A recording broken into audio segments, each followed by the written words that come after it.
Okay, so today we're diving deep into, well, a pretty murky area, the male enhancement supplement industry. We're using Erecsurge as our main example here. It's marketed, as all natural support. But what the sources show, it's not just shady business, it feels like systematic deception, really peak predatory marketing, just dressed up as natural health. Okay, let's unpack this. What we really need to get across here is, first, why the FDA keeps issuing warnings about this whole category. And second, the very real, immediate health risks you might be facing. People are often taking actual drugs without even knowing it. Wait, hang on. When you say health risks, we're not talking minor side effects, are we? This is like hidden chemical. Exactly. That's the crucial part. What's fascinating here, and also quite alarming, is how consistent this is. Multiple independent lab tests keep confirming it. These supplements, sold as all natural, very often contain hidden prescription drug ingredients. We're talking sildenafil, which is Viagra, and tadalafil, which is Cialis. Wow, so they're basically selling unregulated versions of Viagra and Cialis, just hiding them in a herbal supplement. That's precisely the situation. It turns a supposed dietary supplement into, well, unregulated drug distribution, completely outside medical supervision. And if you, the consumer, have underlying heart issues or maybe blood pressure problems or you're taking nitrates, you're unknowingly playing roulette with powerful drugs at unknown doses too. That's genuinely terrifying, especially when you look at how their business model seems built around this deception. Right. And if we connect the dots, the reason they spike these products often links back to the legal gray areas they exploit. You'll see those tiny disclaimers, these statements have not been evaluated by the FDA. That little sentence acts like a shield. It lets them make these big promises about performance, confidence, whatever, without ever needing to prove the product is safe or actually works through proper clinical trials. They know it's spiked, and they use that disclaimer. And the way they sell it is aggressive, too. Like Erecsurge comes in these big 60-capsule bottles.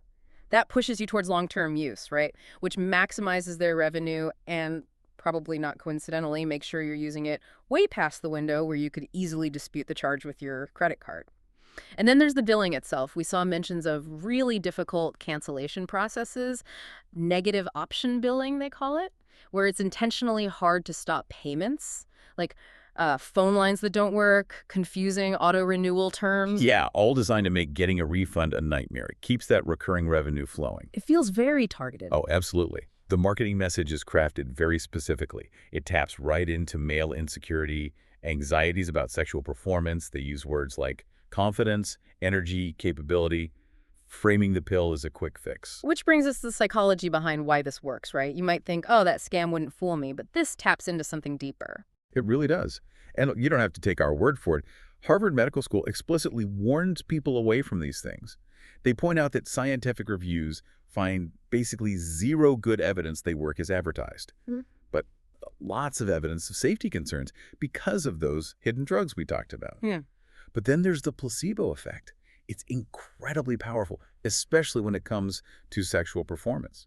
So someone takes this pill, expects something to happen, and maybe feels a bit better psychologically. That generates positive testimonials, even if the product itself did nothing biologically or worse, contain hidden pharmaceuticals. So the bottom line on something like Erecsurge seems pretty clear. That $60 price tag, you're not really buying a supplement. You're buying, well, expensive hope. Marketed through some pretty intense psychological manipulation, potentially with dangerous hidden drugs mixed in. Right. And the consistent advice from healthcare professionals is really straightforward. Just avoid these over-the-counter male enhancement products altogether. The safety risks are documented. The effectiveness isn't proven. If you actually have concerns about performance, the only safe and effective route is talking to a doctor. Get legitimate evidence-based treatment. So what does this all mean? Thinking bigger picture for a second.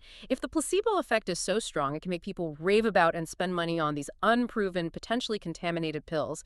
What does that suggest about how much our expectations shape our experience with, well, all the other consumer products we use every day? Something for you to mull over.